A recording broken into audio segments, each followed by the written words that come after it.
అత్తయ్య గారు నేను మీతో ఒక విషయం చెప్పాలనుకుంటున్నాను అని చెప్పగానే బాలు చివరగా పెట్టి మరీ వింటుంటాడు. చెప్పు చెప్పు అంటే రాస్తే బద్దలైపోతుందనమాట ఇప్పుడు అని బాలు మనసులో అనుకుంటాడు. అత్తయ్య గారు మీకు తెలుసు కదా మన ఇంటి తరపున ఆడపిల్లకు వచ్చే కోడలికి ఏమన్నా పెట్టాలని నగలు. కానీ నా దగ్గర చిల్లి గవ్వ కూడా లేదు. అలా అని పెట్టకుండా ఉంటే బాగోదు కదా!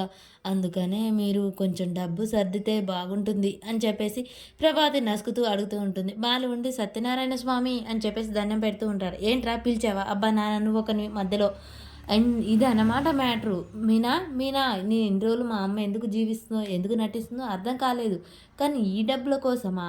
అందుకేనా మా అమ్మ ఎన్నలేనిది వానలేని ఉరుముల పిడుగు పడ్డ వర్షంలా ఇలా వచ్చింది మా అమ్మ. మీనా, మీనా ఇలా రా.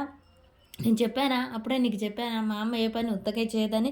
ఇందుకనమాట డబ్బు ఓ కలాపి చల్లడం, అంట్లు తోమడం, నీ మీద ప్రేమ కురిపించడం, మా నాయనమ్మ కాళ్ళు పట్టడం ఇదంతా ఎదవ పెళ్ళికి డబ్బు కోసం అనమాట.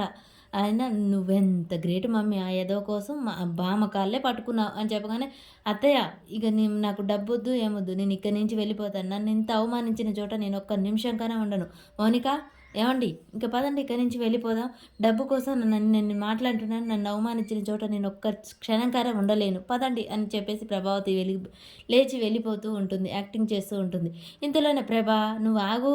అరే బాలు నిన్ను మాట్లాడొద్దన్నానా? నువ్వు నోరు మూసుకొనుండు. లేకపోతే ఏంటి ఆ ఎదవ ఎంత మోసం చేశాడు. నాన్న కష్టార్జితం అంతా దోచుకెళ్ళాడు. అలాంటిది మళ్ళీ ఇలా చేస్తున్నాడు.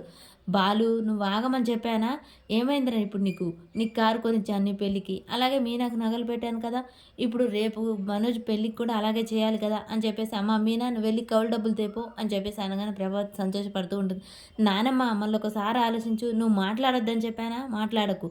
నీకు కారు ఎలా కొనిచ్చానో వాడికి కూడా అంతే నగలు పెట్టాలి. రేపు నా మనవరాలకు కూడా పెళ్లి కుదిరితే ఇస్తాను అని చెప్పేసి బామ్మ చెప్పి బాలు నోరు మూపిస్తుంది. మీనా నువ్వు వెళ్ళి డబ్బు తేపోమ్మ అని చెప్పేసి అనగానే మీనా వెళ్ళి డబ్బు తెచ్చి ఇదిగో బామ్మ అనగానే నాకు ఇస్తావేంటమ్మా మీ అత్తయ్య చేతికి ఇవ్వు అని చెప్పేసి ఇవ్వబోతూ ఉండగానే ఆగు నాయనమ్మ ఒక్కొక్క క్షణం ఆలోచించుకుని నాయనమ్మ బాలు నువ్వు నోరు మూస్తావా లేదా సైలెంట్గా ఉండవన్నానా అని చెప్పేసి అనగానే సైలెంట్గా ఉంటుంది.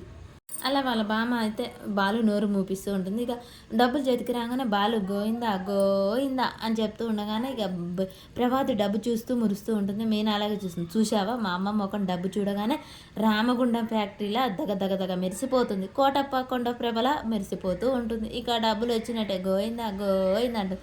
ఇక ప్రభాతి అయితే ప్లాన్ ప్రకారం డబ్బు తీసుకొని వెళ్తుంది.